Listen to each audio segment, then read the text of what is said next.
योऽन्तःप्रविश्य ममाचमां सुप्तां सञ्जीवयत्यखिलशक्तिधरस्वधाम्ना अन्यां सहस्रशनक्षणत्वगादं प्रणमामि भगवते पुरुषाय तुभ्यम्। आचार्यपवनस्माकम् आचार्याणि च भारती देवो नारायणश्रीशः देवी मङ्गलदेवता जन्माद्यसहितोन्मादितरशास्त्रेतु विघ्नस्वराट् तेने ब्रह्महृदयादिकविये मुष्यन्ति यं सूर्यः तेजो वारिमृतां यथा विनिमयो नित्यस्य सर्गोंशः घाम्ना स्वेन सदा निरस्वकुहकं सत्यं परं धीमहि दिगमकल्पतरोर्गलितं शुकमुखाद्यमृतसंवितं पिबत भागवतं रसमालयं मुहुरहो रसिका भूभावकाः।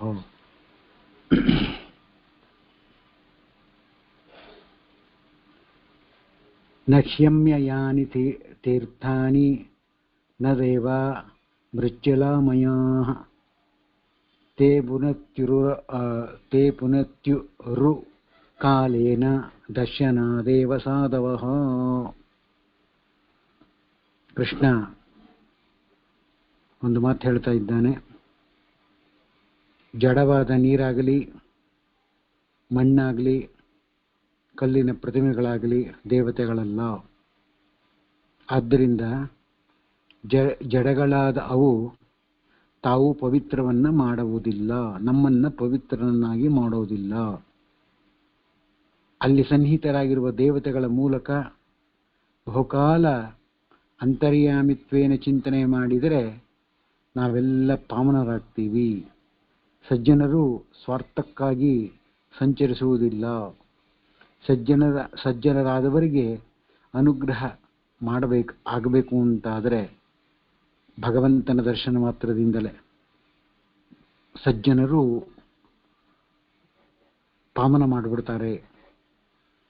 ಇಂತಹ ಸಾಧುವಾದ ನೀನು ನಮ್ಮ ಹಿತೈಷಿ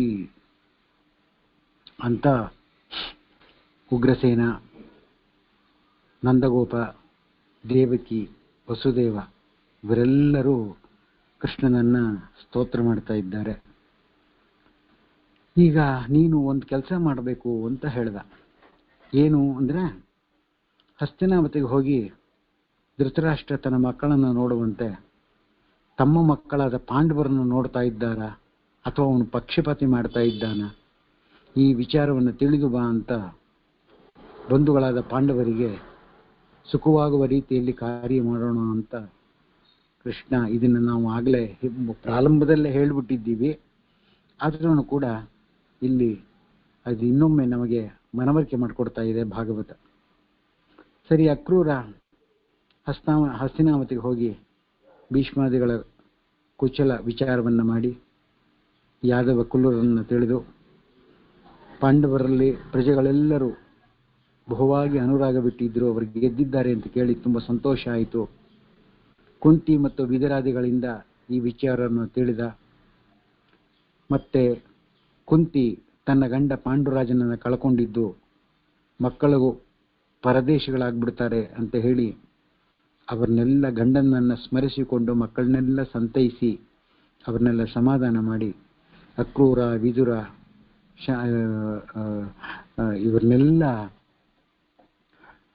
ಇವರೆಲ್ಲರೂ ಕೂಡ ಕುಂತಿಯನ್ನ ಸಮಾಧಾನ ಮಾಡಿದ್ದಾರೆ. ಅಕ್ರೂರ ಹೊರಡಲು ಸಿದ್ಧಾದ. ಮತ್ತೆ ಅಕ್ರೂರ ಧೃತರಾಷ್ಟ್ರನನ್ನು ನೋಡಿದ. ಕುರುರಾಜನ ಸಿಂಹಾಸನದಲ್ಲಿ ಏರ್ತಕ್ಕವನು, ಪ್ರಜೆಗಳನ್ನು ಯೋಗ್ಯ ರೀತಿಯಿಂದ ಕಾಪಾಡ್ತಕ್ಕಂಥವನು. ನಿನ್ನ ಮಕ್ಕಳಲ್ಲಿ, ನಿನ್ನ ತಮ್ಮನ ಮಕ್ಕಳಲ್ಲಿಯೂ ಅದೇ ಅಭಿಮಾನ ಇರಬೇಕು ಅಂತ ಧೃತರಾಷ್ಟ್ರನಿಗೆ ಅಕ್ರೂರ ಹೇಳಿದ. ಮಕ್ಕಳಲ್ಲಿ ಪಕ್ಷಪಾತ ಮಾಡಬೇಡ. ಈಗ ಪಾಂಡವರಿಗೆ ಗೆದ್ದಿದ್ದಾರೆ ಅಂತಂದ್ರೆ ಕೌರವರಿಗೆ ಆ ಸ್ಥಾನವನ್ನು ಬಿಟ್ಕೊಡ್ಬೇಕಷ್ಟೇ. ಅಧರ್ಮದಿಂದ ನರಕ ಆಗತ್ತೆ ಅಂತ ಅಕ್ರೂರ ಎಚ್ಚರಿಸ್ತಾ ಇದ್ದಾನೆ. ಇದನ್ನ ಪೂರ್ವದಲ್ಲೇ ವಿದುರರು ಅದನ್ನು ತಿಳಿಸ್ಕೊಟ್ಟಿದ್ದಾರೆ ಅಂತ ನಾವು ಹಿಂದೆನೇ ಹೇಳಿದ್ವಿ. ಅದಕ್ಕೆ ಧೃತರಾಷ್ಟ್ರ ಹೇಳಿದ, ಅಕ್ರೂರ, ನೀನು ಹಿತೋಕ್ತಿ ಕೇಳಿ ತುಂಬ ಸಂತೋಷ ಆಯಿತು. ನೀನು ಹೇಳಿದ್ದ ಬುದ್ಧಿ ನಿಜವಾಗ್ಲೂ ಶ್ರೇಯಸ್ಕರ, ಅದರಲ್ಲೇನು ಸಂದೇಹ ಇಲ್ಲ. ಆದರೆ ಪುತ್ರ ವ್ಯಾಮೋಹ ನನಗೆ ಹೋಗಿಲ್ಲ ಅಂತ ನೇರವಾಗಿ ಹೇಳ್ತಾನೆ. ಅಂದರೆ ಅವನು ನನ್ನ ಮಗ ಜಾಗವನ್ನು ಬಿಟ್ಕೊಡ್ಲಿಕ್ಕೆ ತಯಾರಿಲ್ಲ ಅಂತ ಅರ್ಥ. ಮನಸ್ಸು ಸ್ಥಿರ ಅಲ್ಲ. ಭೂಭಾರಹರಣಾರ್ಥವಾಗಿ ಅವತರಿಸಿರುವ ಶ್ರೀಕೃಷ್ಣ ಸಂಕಲ್ಪವನ್ನ ವ್ಯತ್ಯಾಸ ಮಾಡಲಿಕ್ಕೆ ಯಾರ ಕೈಯಿಂದನೂ ಸಾಧ್ಯ ಇಲ್ಲ. ಅವನ ಪ್ರೇರಣೆಯಂತೆ ನಾನು ನಡೀತೀನಿ ಅಂತ ಜಾರ್ಕೊಂಡ್ಬಿಟ್ಟ. ನಂತರದಲ್ಲಿ ಅಕ್ರೂರ ಧೃತರಾಷ್ಟ್ರನಿಗೆ ಹೇಳ್ದ, ಅಂದ್ರೆ ನೇರವಾಗಿ ಹೇಳಿಲ್ಲ, ಮನಸ್ಸಲ್ಲಿ ಯೋಚನೆ ಮಾಡಿದ. ಕಳ್ಳತನದ ವೇದಾಂತವನ್ನು ಮಾಡ್ತಾ ಇದ್ದಾನೆ ಧೃತರಾಷ್ಟ್ರ, ಮಗನ ವ್ಯಾಮೋಹ ಕಿತ್ಕೊಂಡು ತಿಂತಾ ಇದೆ ಅಂತ ಹೇಳಿ. ನಿನಗೆ 100 ಮಂದಿ ಮಕ್ಕಳು ಇಲ್ಲ ಅಂತ ತಿಳ್ಕೊಂಬಿಡು. ಇದನ್ನೆಲ್ಲವನ್ನ ಕೂಡ ಕೃಷ್ಣನಿಗೆ ಬಂದು ಅಕ್ರೂರ ಹೇಳ್ದ ಅಂತ ದಶಮ ಸ್ಕಂದದ ಪೂರ್ವಾರ್ಧದಲ್ಲಿ ನಮಗೆ ತಿಳಿಸ್ಕೊಡ್ತಾ ಇದ್ದಾರೆ. ಮುಂದೆ ಇನ್ನೇನು ಮಾಡಬೇಕು? ಕಂಸ ಯಾವಾಗ ಸತ್ತವಿದ್ದ, ಕಂಸ ಪತ್ನಿ ಆಸ್ತಿ ಪ್ರಾಸ್ತಿ ಅವರಿಬ್ಬರು ಕೂಡ ತಮ್ಮ ತಂದೆಯಾದ ಜರಾಸಂಧನ ಬಳಿಗೆ ಹೋಗಿ ಕೃಷ್ಣನಿಂದ ತಮಗೆ ಬಂದಂತಹ ಈ ದೂರು, ಕಂಸನ ವಧೆ, ಇದು ತಮಗಾಗಿರುವಂತಹ ನಷ್ಟ, ಇದನ್ನೆಲ್ಲ ತಾವು ಕೋರ್ಕೊಂಡ್ರಂತೆ. ಭಗವಂತನ ದ್ವೇಷಿಯಾದ ಜರಾಸಂಧ 3 ಬಾರಿ ಕೃಷ್ಣನ ಜೊತೆ ಯುದ್ಧ ಮಾಡಿದ. ಏನ್ ಬೇಕಾರಾಗ್ಲಿ ಶಿಶುಪಾಲನಿಗೆ ನಾನು ರುಕ್ಮಿಣಿಯನ್ನು ಮದುವೆ ಮಾಡೋದು ಅಂಥೇಳಿ ತಾನು ಸಂಕಲ್ಪ ಮಾಡಿದ್ದ. ಆಯ್ತೇನದು? ಆಗ್ಲೇ ಇಲ್ಲ. ಮತ್ತಷ್ಟೇ ಇಲ್ಲ, ಕೃಷ್ಣ ಆಲೋಚಿಸಿದ. ಹರಿ ಮತ್ತು ಶೇಷದೇವರ 2 ರಥಗಳು, ಆಯುಧಗಳು ಗಗನದಿಂದ ಬಂತು. ಕೃಷ್ಣರಾಮರು ಅಂದ್ರೆ ಕೃಷ್ಣ ಮತ್ತೆ ಬಲರಾಮ ಇಬ್ಬರು ಯುದ್ಧ ಮಾಡಿದ್ರು. ಸಂಪೂರ್ಣ ಸೈನ್ಯವನ್ನ ಸಂಹಾರ ಮಾಡಿದ್ರು. ಜರಾಸಂಧ ಬಲರಾಮ ಅವನನ್ನ ಇರಿದ, ಗಾಯ ಮಾಡಿದ.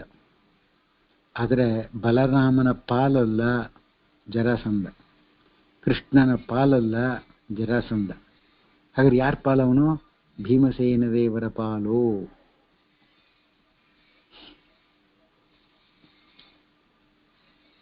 ಜರಾಸಂಧ 23 ಅಕ್ಷೋಹಿಣಿ ಸೈನ್ಯವನ್ನ ಕಳೆದುಕೊಂಡು ದುಃಖದಿಂದ ತನ್ನ ಊರಿಗೆ ವಾಪಸ್ಸಾದ. ಅರ್ಥಾತ್ ಕೃಷ್ಣನಿಗೆ ಜಯವಾಯಿತಷ್ಟೇ ಹೊರತು ಜರಾಸಂಧನನ್ನ ಯಾರೂ ಮಾನ್ಯ ಮಾಡಲಿಲ್ಲ. ಮತ್ತಷ್ಟೇ ಇಲ್ಲ, ಎಲ್ಲರಿಂದಲೂ ಕೂಡ ಪೂಜಿತನಾಗಿ ಕೃಷ್ಣ ಉಗ್ರಸೇನನಿಗೆ ಪಟ್ಟವನ್ನು ಕಟ್ಟಿ ಅನೇಕರು ಧನಭೂಷಣಗಳನ್ನು ಉಗ್ರಸೇನನಿಗೆ ಕೊಟ್ಟರು ಅಂತ ಹೇಳ್ತಾ ಇದ್ದಾರೆ. ಜರಾಸಂಧ ಮತ್ತೆ 3ನೇ ತಿಂಗಳಲ್ಲಿ 23 ಅಕ್ಷೋಹಿಣಿ ಸೈನ್ಯಸನ್ನರಾಗಿ ಮತ್ತೆ ಯಮುನಾ ನದಿಗೆ ತೀರದಲ್ಲಿ ಬಿಡಾರ ಮಾಡಿದ. ರಾತ್ರಿ ವಿಶ್ರಾಂತಿ ಸ್ವೀಕಾರ ಮಾಡ್ತಾ ಇದ್ದ. ಇದನ್ನ ಕೃಷ್ಣಾದಿಗಳು ಬೆಳಗಿನ ಜಾವದಲ್ಲಿ 4 ದಿಕ್ಕುಗಳಲ್ಲೂ ನೋಡಿ ಶತ್ರು ಸೈನ್ಯವನ್ನ ಮುತ್ತಿ ಧ್ವಂಸ ಮಾಡಿ ಜರಾಸಂಧ ಓಡಿ ಹೋದದ್ದನ್ನು ನೋಡಿದ್ರು. ಅಲ್ಲಿ ದೊರೆತ ಧನ, ಆಭರಣ, ಆನೆ, ಕುದುರೆ, ದಾಸಿಯರು ಎಲ್ಲರನ್ನೂ ತಂದು ಉಗ್ರಸೇನನಿಗೆ ಕೊಟ್ಟರು ಅಂತ ಹೇಳ್ತಾ ಇದ್ದಾರೆ. ಜರಾಸಂಧ ಶೋಣಿತಪುರ ಎಂಬತಕ್ಕಂಥ ಒಂದು ಊರು, ಅಲ್ಲಿ ಬಾಣಾಸುರನಿಂದ ಸತ್ಕೃತನಾದ. ಅವನಲ್ಲಿ ಯಾಕೆ ಅವನನ್ನ ಸ್ನೇಹಿತನನ್ನಾಗಿ ಮಾಡಿಕೊಂಡ ಜರಾಸಂಧ ಬಾಣಾಸುರನ ಅಂತಂದ್ರೆ, ಅವನ ಹತ್ರ 10,000 ಆನೆಗಳಿತ್ತಂತೆ, 1,00,000 ರಥ ಇತ್ತಂತೆ, 10 ಲಕ್ಷ ಕುದುರೆ ಇತ್ತಂತೆ. ಕಪಟ ಯುದ್ಧವನ್ನ ಚೆನ್ನಾಗಿ ತಿಳ್ಕೊಂಡಿದ್ದಂತೆ. ಕುಂಭಾಡ ಹಾಗೂ ಕೂಪಕರ್ಣ ಎಂಬತಕ್ಕಂಥ ದೈತ್ಯ ಶ್ರೇಷ್ಠರು ಅವನ ಜೊತೆ ಇದ್ದರಂತೆ. ಹೀಗೆ ಜರಾಸಂಧ 23 ಅಕ್ಷೋಹಿಣಿ ಸೈನ್ಯದೊಡನೆ ಮತ್ತೆ ಮಧುರೆಗೆ ಮುತ್ತಿಗೆ ಹಾಕಿದ. ಅವನ ಐಡಿಯಾ ಏನು ಅಂತಂದ್ರೆ, ಆದಷ್ಟು ಬೇಗ ಕೃಷ್ಣನನ್ನು ಸಂಹಾರ ಮಾಡಬೇಕು ಅಂತ. ಕೋಟೆ ಗೋಡೆಗಳನ್ನೆಲ್ಲ ನೆಲಸಮ ಮಾಡಿದ್ರು. ಯಾದವರ ಸೇನಾ ಸಮೇತನಾಗಿ ಬಂದು ಯುದ್ಧ ಮಾಡಿದ್ರು. ರಾಮಕೃಷ್ಣ ಮಾಡಿದ್ರು. ಕುಂಭಾಂಡ ಶಾತಕಿಯಿಂದ, ಕೂಪಕರ್ಣ ಕೃತವರ್ಮನಿಂದ ಸೋತು ತಮ್ಮ ಕಡೆಯ ಸತ್ತುಳಿದ ರಾಕ್ಷಸನ್ನ ಕರೆದುಕೊಂಡು ಜರಾಸಂಧನಿಗೂ ಹೇಳದಂತೆ ಅನೇಕರು ವಾಪಸ್ಸಾದರು ಅಂತ ತಮ್ಮ ಊರಿಗೆ ಶೋಣೀತಪುರ ಅದಕ್ಕೆ ವಾಪಸ್ಸಾದರು ಅಂತ ಹೇಳ್ತಾ ಇದ್ದಾರೆ. ಆದರೂ ಬಿಡಲಿಲ್ಲ. ಮತ್ತೆ ಜರಾಸಂಧ ಯುದ್ಧಕ್ಕೆ ಬಂದ. ಅವನನ್ನು ಬಲರಾಮ ಹಿಡಿದು ಮುಸಲಾಯುಧದಿಂದ ಅವನನ್ನು ಕೊಲ್ಲಲು ಪ್ರಯತ್ನಿಸಿದ ಅಂತ ಹೇಳ್ತಾ ಇದ್ದಾರೆ. ಇವನನ್ನ ಕೊಲ್ಲಬೇಡ ಅಂತ ಅಶರೀರವಾಣಿಯಾಯಿತು ಅಂತ ಹೇಳ್ತಾ ಇದ್ದಾರೆ. ಬಲರಾಮ ಮನಸ್ಸು ಮಾಡಿದ್ದಿದ್ರೆ ಕ್ಷಣಾರ್ಧದಲ್ಲಿ ಜರಾಸಂಧನನ್ನು ಸಂಹಾರ ಮಾಡಬಹುದಾಗಿತ್ತು. ಆದರೆ ಅಶರೀರವಾಣಿ ಆಯಿತು, ಅವನನ್ನು ಕೊಲ್ಲೋದು ಬೇಡ ಅಂತ. ಇದರಿಂದ ಏನಾಯಿತು, ಕೃಷ್ಣ ಬಿಟ್ಬಿಟ್ಟ. ಅವನಿಗೆ ಶುದ್ಧ ಅವಮಾನ ಆಯಿತು. 23 ಅಕ್ಷೋಹಿಣಿ ಸೈನ್ಯವನ್ನು ಕಳ್ಕೊಂಡ. ನಾಚಿಕೆಯಿಂದ ಊರಿಗೆ ವಾಪಸ್ಸಾದ ಅಂತಾರೆ. ಮತ್ತಷ್ಟೇ ಅಲ್ಲ, ಇಷ್ಟಾದರೂ ನಾಚಿಕೆ ಬರಲಿಲ್ಲ ಜರಾಸಂಧನಿಗೆ. ಮತ್ತೆ ಉಳಿದ ಸೈನ್ಯಗಳನ್ನೆಲ್ಲ ಜಮಾ ಮಾಡಿಕೊಂಡು ಮತ್ತೆ ಯುದ್ಧಕ್ಕೆ ಬಂದ.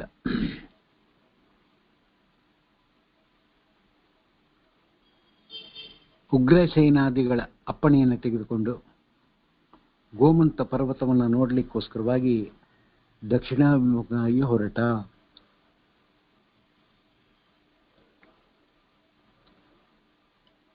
ಪರಶುರಾಮ ದೇವರನ್ನು ಕಂಡು,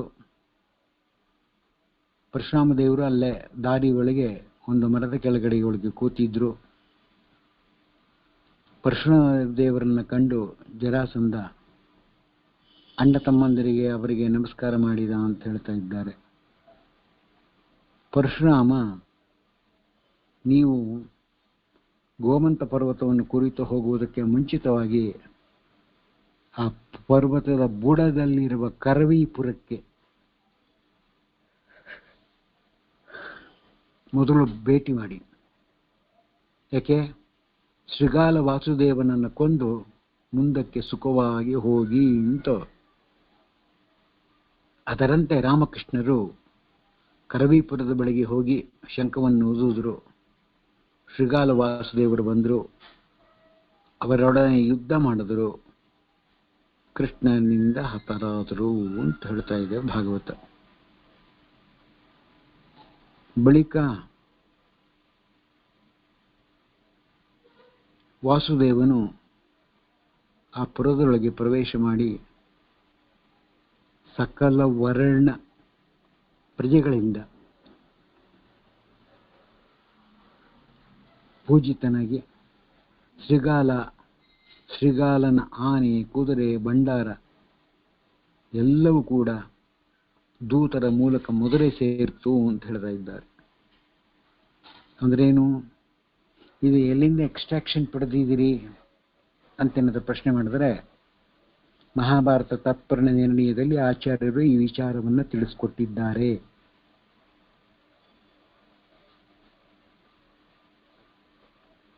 ಗೋಮಂತದಲ್ಲಿ ಜರಾಸಂಧಾದಿಗಳನ್ನು ಸೋಲಿಸಿದಂತ ನಂತರ ಶ್ರೀಗಾಲ ವಾಸುದೇವ ಅವನನ್ನು ಸಂಹಾರ ಮಾಡಿದರು ಅಂತ ಹೇಳ್ತಾ ಇದ್ದಾರೆ. ಮತ್ತೆ ಮರು ದಿವಸ ರಾಮಕೃಷ್ಣರು ಗೋಮಂತ ಪರ್ವತಕ್ಕೆ ಬಂದರು. ಪ್ರವರ್ಷಣ ಎಂಬತಕ್ಕಂಥ ಶಿಖರವನ್ನು ಅರಿತರು. ವೈಕುಂಠಕ್ಕೆ ಬಂದ ಬಲಿರಾಜ ಸುಮ್ಮನೆ ಕಣ್ಣು ಮುಚ್ಚಿ ಮಲಗಿದ್ದ ನಾರಾಯಣನ ಕಿರೀಟವನ್ನು ಕದ್ದು ಒಯ್ದ. ಗರುಡ ಅವನನ್ನು ಬೆನ್ನಟ್ಟಿ ಹೋದ.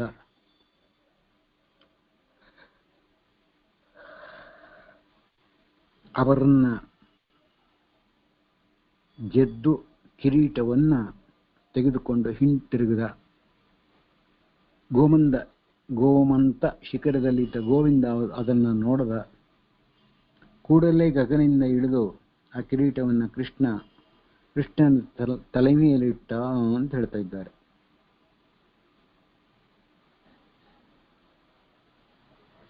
ಮತ್ತೆ ಅದನ್ನ ಗರುಡ ಬೆನ್ನಟ್ಟಿ ಹೋಗಿ ಅದನ್ನ ಸ್ವೀಕಾರ ಮಾಡಿ ಅದನ್ನು ಕೃಷ್ಣನ ತಲೆ ಮೇಲಿಟ್ಟ. ಈ ಕಥೆ ನಡೆದಿರೋದು ನಿಜವೋ ಸುಳ್ಳೋ ಗೊತ್ತಿಲ್ಲ, ಆದರೆ ಹೀಗೆಲ್ಲ ಒಂದು ಕತೆ ನಿರೂಪಣೆ ಮಾಡಿದ್ದಾರೆ ವೇದವ್ಯಾಸದೇವರು. ಇದು ಕಾಕ್ತಾಳನ್ಯಾಯವಾಗಿ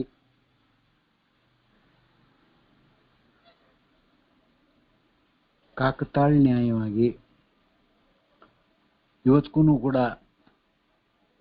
ವೈರಮಣಿ ಉತ್ಸವ ನಡೆಯುತ್ತೆ.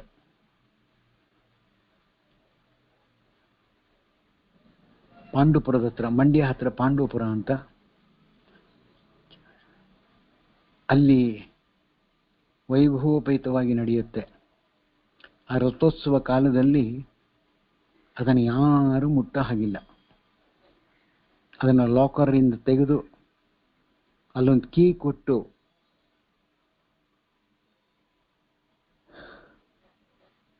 ಓಡಾಡುವ ಕುದುರೆ ತಗೊಂಡು ಬಂದು ಅದಕ್ಕೆ ಕೀ ಕೊಟ್ಟು ಅದರ ಕೈನಲ್ಲಿ ಆ ಕಿರೀಟವನ್ನು ತೆಗೆಸಿ ಕೃಷ್ಣನ ತಲೆಗೆ ಮುಡಿಸಿದ್ದು ವೈನತೆಯರ ಮಾಡಿದಂಥ ವಿಶೇಷ ಚಿಂತನೆ. ಇದರಿಂದ ಏನಾಯಿತು ಅಂದರೆ, ಸಾಕ್ಷಾತ್ ವೈಕುಂಠ ನಾರಾಯಣನೇ ಕೃಷ್ಣ ರೂಪಿಯಾಗಿ ಇಲ್ಲಿ ಅವತಾರ ಮಾಡಿದ ಅಂತ ಅರ್ಥವಾಗ್ತಾ ಇದೆ. ಭಗವಂತನ ಎಷ್ಟು ರೂಪಗಳನ್ನು ಚಿಂತನೆ ಮಾಡಿದ್ರು, ಎಷ್ಟು ಕ್ಷೇತ್ರಮೂರ್ತಿಗಳನ್ನು ಸ್ಮರಣೆ ಮಾಡಿದ್ರು ಯಾವ ಫಲಾಪೇಕ್ಷೆಯೂ ಇಲ್ಲದೆ ನಾವು ಭಗವಂತನಿಗೆ ಅರ್ಪಣೆ ಮಾಡಿದಾಗ ಭಗವಂತ ಅದನ್ನು ಅನುಗ್ರಹ ಮಾಡ್ತಾನೆ.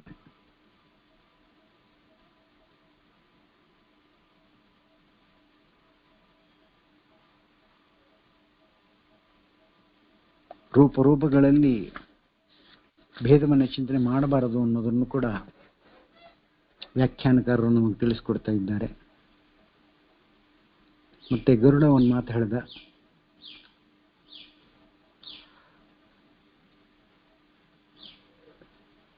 ನಮೋ ನಮೋ ನಮಃ ಕಾರಣ ಪೂರುಷಾಯ ನಾರಾಯಣ ಅಖಿಲಂ ವಲ್ಲಭಾಯ ಸುರಾರಿ ಸಂಹಾರ ಕಾರಣಾದಿ ನಾರಾಯಣ ಅಖಿಲ ಕರ್ಮ ಸಾಕ್ಷಿತ್.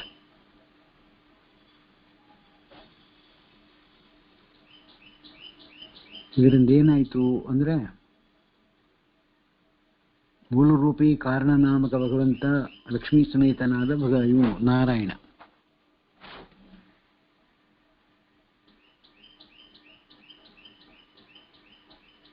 ತಾನು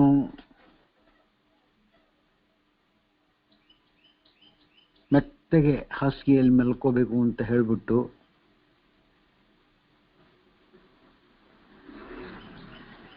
ಅವರಿಗೆ ಒಂದು ಅವೇರ್ನೆಸ್ ಕ್ರಿಯೇಟ್ ಮಾಡಿದ. ಪ್ರಸಾದವನ್ನು ಕೊಡುವ ನೆಪದಲ್ಲಿ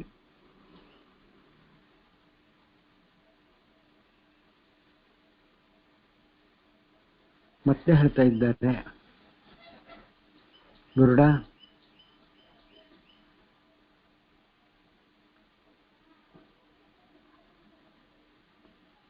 ಒಂದು ಮಾತು ಹೇಳ್ತಾ ಇದ್ದಾನೆ, ನಾನು ನೀನು ಕೃಷ್ಣ ಎಂಬುದನ್ನು ನಾನು ಬಲ್ಲೆ, ನಾನು ನಿನ್ನ ಸೇವಕನಾದ ಗರುಡ.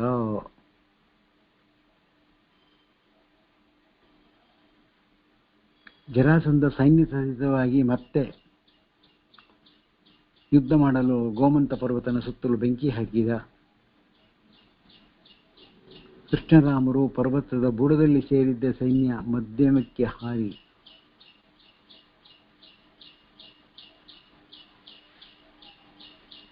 ಕೃಷ್ಣ ಪಾದದಿಂದ ಮೆಟ್ಟಿದ ಪ್ರಯುಕ್ತ ಕೃಷ್ಣವು ಭೂಮಿ ಜರಾಸಂಧನನ್ನ ಸೋಲಿಸಿ ಮಧುರೆಗೆ ಬಂದ ಅಂತ ಭಾಗವತಕಾರರು ಹೇಳ್ತಾ ಇದ್ದಾರೆ. ಜರಾಸಂಧನಿಗೆ ಇದು ಆಗಲೇ 17ನೇ ಯುದ್ಧ ಅಂತ ಹೇಳ್ತಾ ಇದ್ದಾರೆ. ಆಗ ಕಾಲಯವನ ಎಂಬ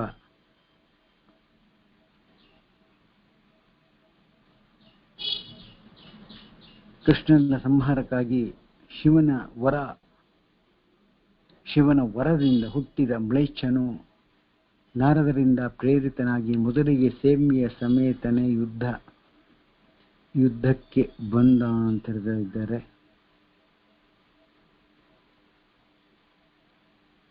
ಹೀಗೆ ಕೃಷ್ಣ ಮಧುರವಾಸಿಗಳನ್ನೆಲ್ಲವನ್ನು ದ್ವಾರಕೆಗೆ ಸಾಗಿಸಿ ತಾನೊಬ್ಬನೇ ಪದ್ಮಮಾಲೆಯನ್ನು ಧರಿಸಿ ಪುರದ್ವಾರದ ಹೊರಗೆ ಯುದ್ಧ ಮಾಡಲು ನಿಶ್ಚಯಿಸಿದ ಅಂತ ಹೇಳ್ತಾ ಇದ್ದಾರೆ.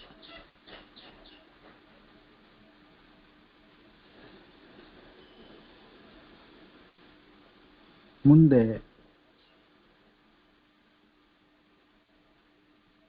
ಕಾಲಯಮನು ಪದಾತಿಯಾಗಿ ಬಂದ ಕೃಷ್ಣನನ್ನು ನೋಡಿ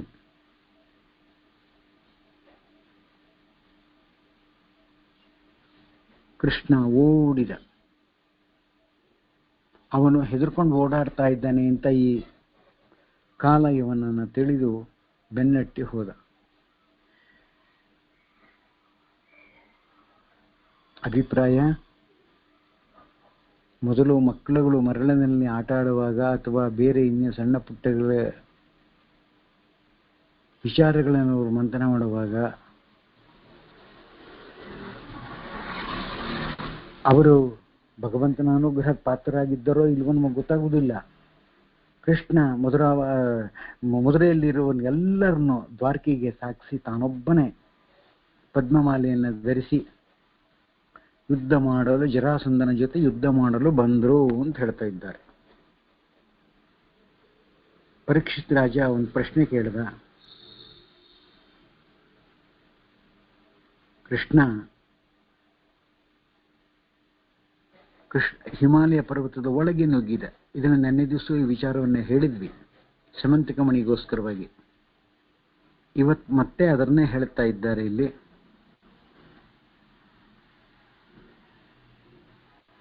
ಕೃಷ್ಣನ ಕಥೆ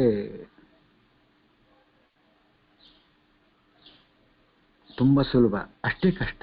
ಕೆಲವು ಕ್ಲಿಷ್ಟವಾದ ಸಮಸ್ಯೆಗಳು ನಮಗೆ ಗೊತ್ತೇ ಆಗುವುದಿಲ್ಲ. ಕಾಲಯವನ ಒಂದು ಗುಹೆಯಲ್ಲಿ ಮಲಗಿದ್ದ. ಪರಮಪುರುಷನಾದ ಶ್ರೀಕೃಷ್ಣನೆಂದು ಭ್ರಮಿಸಿ ಅವನನ್ನ ಒದ್ದ. ಮಲಗಿದ್ದಂಥ ಪುರುಷ ಎಚ್ಚೆತ್ತು ತನ್ನ ಕಾಲು ಕಡೆ ನಿಂತಿದ್ದವನನ್ನ ದೃಷ್ಟಿಸಿ ನೋಡಿದ. ಕೂಡಲೇ ಕಾಲೆಯವನ ಸುಟ್ಟು ಬೂದಿಯಾದ ಅಂತ ಹೇಳ್ತಾ ಇದ್ದಾರೆ. ಇದು ಸಾಧ್ಯನಾ ಅಂದ್ರೆ ಸಾಧ್ಯ, ಸಾಧ್ಯ ಇಲ್ಲ ಅಂದ್ರೆ ಸಾಧ್ಯ ಇಲ್ಲ.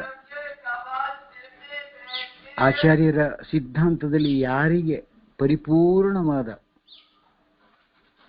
ವಿಚಾರಗಳನ್ನು ತಿಳಿದಿರ್ತಾರೋ ಅವರೆಲ್ಲರೂ ಸರಿಯಾಗಿ ಹೇಳಿದ್ದಾರೆ, ಹೇಳ್ತಾರೆ ಅಂತಾನೆ ತಿಳ್ಕೊಳ್ಬೇಕು.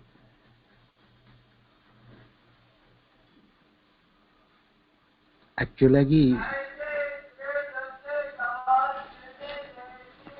ಹಿಂದೆ ದೇವತೆಗಳು ದೈತ್ಯರಿಗೆ ಹೆದರಿ ಅವರನ್ನ ಗೆದ್ದು ತಮ್ಮನ್ನು ರಕ್ಷಿಸಬೇಕೆಂದು ಭೂಲೋಕದಲ್ಲಿ ಆಗಿನ ಚಕ್ರವರ್ತಿಯಾಗಿದ್ದಂಥ ಮುಚುಕುಂದನೆಂಬುವನನ್ನು ಪ್ರಾರ್ಥಿಸಿದ್ರು. ಮುಚುಕುಂದ ಒಪ್ಪಿ ನಿದ್ರೆಗೆಟ್ಟು ದೈತ್ಯರ ಕೂಡ ಹೊಡೆದಾಡಿ ದೇವತೆಗಳನ್ನು ರಕ್ಷಿಸಿದ ಅಂತ ಹೇಳ್ತಾ ಇದ್ದಾರೆ. ಮತ್ತೆ ದೇವತೆಗಳು ಷಣ್ಮುಖನನ್ನ ಕೂಡ ದೇವಸೇನನ್ನಾಗಿ ಮಾಡಿಕೊಂಡ್ರು ಭೀಮಸೇನಿಗೆ ಅಂತ ಹೇಳ್ತಾ ಇದ್ದಾರೆ.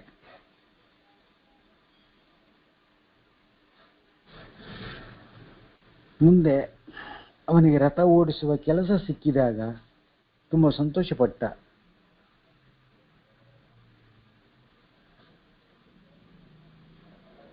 ಮುಚುಕುಂದ ನಿದ್ರೆಗೆಟ್ಟು ದೈತ್ಯರ ಕೂಡ ಹೊಡೆದಾಡಿ ಗೆಲ್ಲಿಸಿದರು.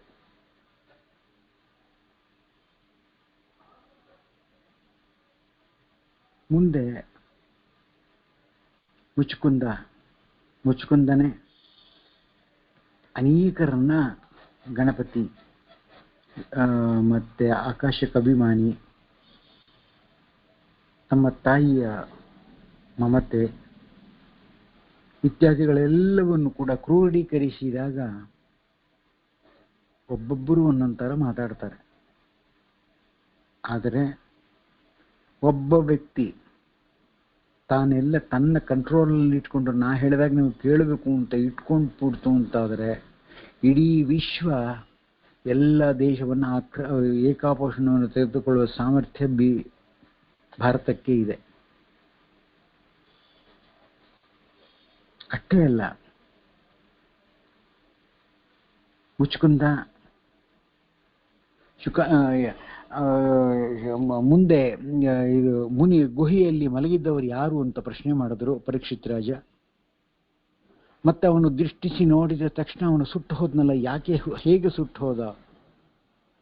ಅದಕ್ಕೆ ಶುಕಾಚಾರ್ಯರು ಹೇಳ್ತಾ ಇದ್ದಾರೆ, ದೇವತೆಗಳು ದೈತ್ಯರಿಗೆ ಹೆದರಿ ಅವರನ್ನ ಗೆದ್ದು ತಮ್ಮನ್ನ ರಕ್ಷಿಸಬೇಕು ಅಂತ ಭೂಲೋಕದಲ್ಲಿ ಚಕ್ರವರ್ತಿಯಾಗಿರುವಂತಹ ಮುಚುಕುಂದನಮ್ಮವನ್ನ ಪ್ರಾರ್ಥನೆ ಮಾಡಿದ್ರು. ಧೀರನಾದ ಮುಚುಕುಂದ ಒಪ್ಪಿ ನಿದ್ರೆಗೆಟ್ಟು ದೈತ್ಯರು ಕೂಡ ಹೊಡೆದಾಡಿ ದೇವತೆಗಳನ್ನು ರಕ್ಷಣೆ ಮಾಡದ ಅಂತ ಹೇಳ್ತಾ ಇದ್ದಾರೆ.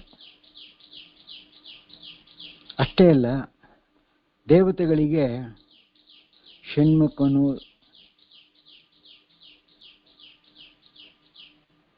ಅರುಂಧತಿ ಸಮೇತ ಕಶ್ಯಪಾದಿ ಸಪ್ತಋಷಿಗಳಂತರ್ಯಾಮಿ ಭಗವಂತ ಷಣ್ಮುಖನನ್ನ ದೇವಯಾನಿಯಾಗಿ ಪಡೆದರು ಅಂತ ಹೇಳ್ತಾ ಇದ್ದಾರೆ. ನಮ್ಮನ್ನೆಲ್ಲ ಯಾವುದೋ ಒಂದು ರೂಪದಲ್ಲಿ ನಮ್ಮನ್ನು ಸಂರಕ್ಷಣೆ ಮಾಡ್ತಾ ಇದ್ದಿ ಅಂತ ಹೇಳಿ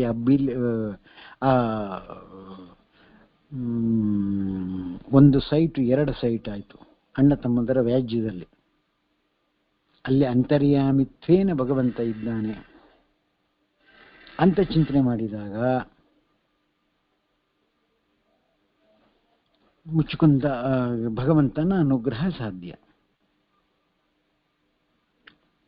ಮುಚುಕುಂದನೇ ಇದುವರೆಗೆ ನನ್ನನ್ನು ಕಾಪಾಡಿದೆ, ನನ್ನ ವಿಶ್ವಾಮಿತ್ರ ವಿಶ್ರಮಿಸ್ ಅವರನ್ನ ಬೇಕಾದ ವರಗಳನ್ನು ಕೇಳು, ಕೊಡಿತೀವಿ ಅಂತಂದ್ರು.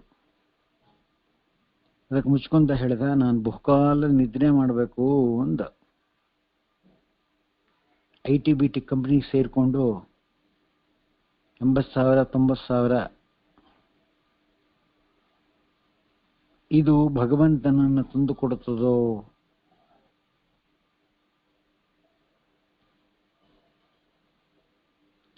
ಮುಂದೆ ಮುಚುಕುಂದ ಹಿಮಾಲಯ ಗುಹೆಯಲ್ಲಿ ಮಲಗಿದ್ದ. ಕಾಲ ಅವನನ್ನು ಕೃಷ್ಣನೆಂದು ಭ್ರಮಿಸಿ ತನ್ನ ನಿದ್ರಾಭಂಗವನ್ನು ಮಾಡಿದನು. ಮುಚುಕುಂದ ಅವನನ್ನು ಕಣ್ತೆರೆಸಿ ನೋಡಿದ ಕೂಡಲೇ ಅವನು ಉದುರಿ ಹೋಗಿದ್ದ. ಬಳಿಕ ಶ್ರೀಕೃಷ್ಣ ಮುಚುಕುಂದನಿಗೆ ಭಗವಂತನ ದರ್ಶನವನ್ನ ಮಾಡಿಸಿದ್ರು ಅಂತ ಹೇಳಿದ್ರು. ಮುಚುಕುಂದ ಒಂದು ಪ್ರಶ್ನೆ ಮಾಡಿದ,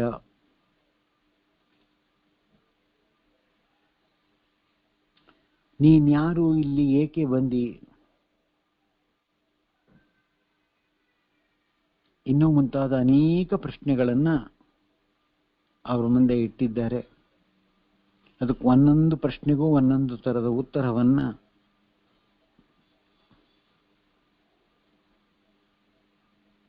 ಮುಚುಕುಂದ ನನ್ನ ಮತ್ತೆ ಪ್ರಶ್ನೆ ಮಾಡಿದ್ರು. ನೀನ್ಯಾರು, ಇಲ್ಲಿಗೆ ಏಕೆ ಬಂದೆ? ತೇಜಮೂರ್ತಿಯಾದ ವಿಷ್ಣುವೇ ನೀನೆಂದು ಭಾವಿಸಿದ್ದೇನೆ ಎಂದ. ಅದಕ್ಕೆ ನಿನ್ನ ಪೂರ್ವೋತ್ತರಗಳನ್ನು ತಿಳಿಯಲು ಬಂದೆ ಅಂದ್ರು. ನಾನು ಮಾಂಧಾತೃವಿನ ಮಗಳು, ಮೂಚುಕುಂದ ಅಂತ ಹೆಸರಿಟ್ಟಿದ್ದಾರೆ ನನಗೆ. ನಿದ್ರಿಸುತ್ತಿದ್ದಂತ ನನ್ನನ್ನ ಯಾವನೋ ಒಬ್ಬ ಕಾಲಿನಿಂದ ಬಿದ್ದು ಭಸ್ಮೀಭೂತನಾಗಿ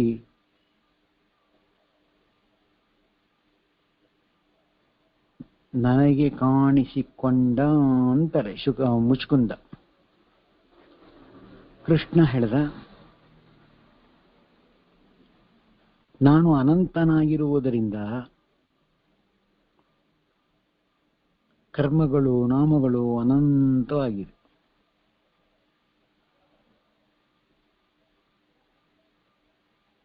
ಒಟ್ಟಾರೆ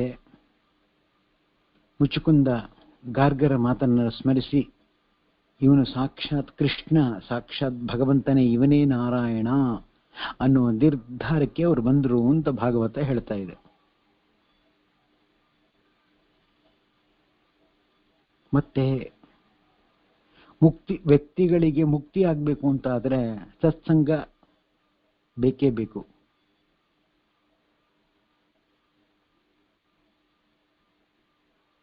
ಅವರ ಸ್ಮರಣ ಚಿಂತನಾದಿಗಳು ನಮ್ಮಲ್ಲಿಲ್ಲ ಅಂತಾದರೆ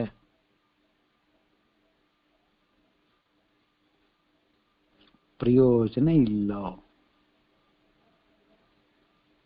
ನಿರಂಜನಂ ನಿರ್ಗುಣಂ ಅವ್ಯವ್ಯಂ ಪರಂ ತ್ವಾಂ ಜಪ್ತಿ ಮಾತ್ರಂ ಪುರುಷ ಪ್ರಜಾಮಿ ಅಹಂ. ಸಂಸಾರ ಸಾಕು ತಂದೆ, ಶರಣಾಗತನಾದ ನನ್ನನ್ನು ಪಾಲಿಸು ಅಂದರು. ಅದಕ್ಕೆ ಕೃಷ್ಣ ಹೇಳಿದ, ನೀನು ಕೇಳಿಕೊಂಡವರದಿಂದಲೇ ಜ್ಞಾನಿ ಅಂತ ಸಿದ್ಧ ಆಯಿತು. ನೀನು ಹಿಂದೆ ಭೇಟಿಯಾಡಿ ಪಾಪವನ್ನೇ ಗಳಿಸಿದ್ದಿ. ಅದರ ನಿವೃತ್ತಿಗೋಸ್ಕರವಾಗಿ ತಪಸ್ಸನ್ನು ಮಾಡಿದೆ, ಮಾಡಿ ನನ್ನನ್ನು ಆಶ್ರಯಿಸಿದ್ದೆ. ಮುಂದಿನ ಜನ್ಮದಲ್ಲಿ ನೀನು ಬ್ರಾಹ್ಮಣನಾಗಿ ಹುಟ್ಟುತ್ತೀ.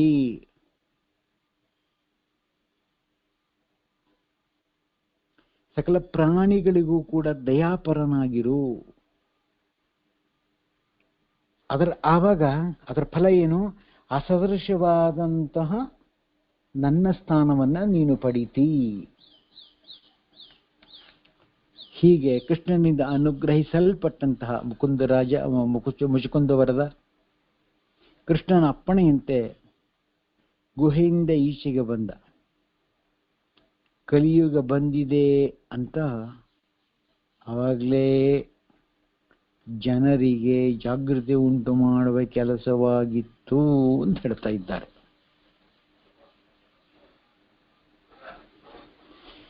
ಕೃಷ್ಣ ಹೇಳ್ತಾ ಇದ್ದಾನೆ, ನೀನು ಕೇಳಿಕೊಂಡ ವರದಿಂದಲೇ ನಾನು ಜ್ಞಾನಿ ಎಂಬುದು ಸಿದ್ಧವಾಯಿತು. ನೀನು ಹಿಂದೆ ಭೇಟಿ ಮಾಡಿ ಪಾಪಗಳನ್ನು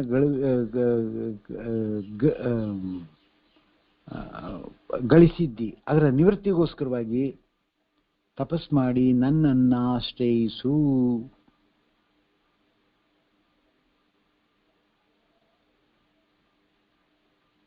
ಮುಂದಿನ ಜನ್ಮದಲ್ಲಿ ನೀನು ಬ್ರಾಹ್ಮಣನಾಗಿ ಹುಟ್ಟಿ ಸಕಲ ಪ್ರಾಣಿಗಳಲ್ಲೂ ದಯಾಪರನಾಗಿ ಅದೃಶ್ಯನಾದ ನನ್ನನ್ನ ಹೊಂದುತ್ತೀ ಅಂತ ಮುಚುಕುಂದರಾಜನಿಗೆ ಆಶ್ವಾಸನೆಯನ್ನು ಕೊಡ್ತಾ ಇದ್ದಾನೆ ಕೃಷ್ಣ. ಹೀಗೆ ಮುಚುಕುಂದ ಕೃಷ್ಣನ ಅಪ್ಪಣೆಯನ್ನು ಪಡೆದು ಗುಹೆಯಿಂದ ಈಚೆ ಬಂದು ನೋಡುವಾಗ ಕಲಿಯುಗ ಬಂದಿದೆ ಅಂತ ಗೊತ್ತಾಯಿತು. ಅವನು ಬದಲಿಗೆ ಹೋಗಿ ಶ್ರೀಹರಿಯನ್ನ ಆಚರಿಸ್ತಿದ್ದ ಅಂತ ಹೇಳ್ತಾ ಇದ್ದಾರೆ. ಮಧುರೆಯಲ್ಲಿ ಕಾಲಯವನ ಸೈನ್ಯತನ್ನು ಸಂಹಾರ ಮಾಡಿ ಅವರ ದ್ರವ್ಯವನ್ನೆಲ್ಲ ದ್ವಾರಾವತಿಗೆ ಕಳುಹಿಸಿಕೊಟ್ಟುವುದರಲ್ಲಿ ಇದುವರೆಗೂ ಮಠದ ಕಡೆ ಬಾರದೆ ಭಗವಂತನಿಗೆ ನಮಸ್ಕಾರ ಮಾಡ್ತಾ ಇದ್ದೀನಿ ಎನ್ನುವ ಚಿಂತನೆ ಮನಸ್ಸಲ್ಲಿ. ಆದರೆ ನಾವು ಒಂಟಿ ಬಟ್ಟೆಯಿಂದ ಭಗವಂತನನ್ನು ಪೂಜೆ ಮಾಡಬಾರದು. ಅದಕ್ಕೋಸ್ಕರವಾಗಿ 2 ಬಟ್ಟೆಗಳನ್ನು ಧರಿಸ್ಕೊಳ್ಬೇಕು ಅನ್ನೋದು ಒಂದು ಇಲ್ಲಿ ಹೈಲೈಟ್ ಮಾಡುವಂತ ವಿಚಾರ.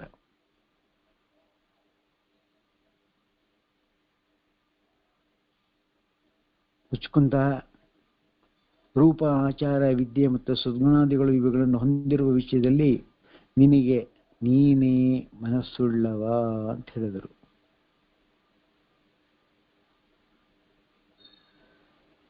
ಒಟ್ಟಾರೆ ಅಭಿಪ್ರಾಯ ಏನು ಅಂದ್ರೆ, ಮುಚುಕುಂದ ಆಚಾರ, ರೂಪ, ವಿದ್ಯೆ, ಸದ್ಗುಣಾದಿಗಳು ಇವುಗಳನ್ನು ಹೊಂದಿರುವ ವಿಷಯದಲ್ಲಿ ನಿನಗೆ ನೀನೇ ಸಮನು. ಈ ವಿಚಾರದಲ್ಲಿ ನಿನ್ನ ಮನಸ್ಸನ್ನು ಸಂತೋಷಪಡಿಸತಕ್ಕಂಥ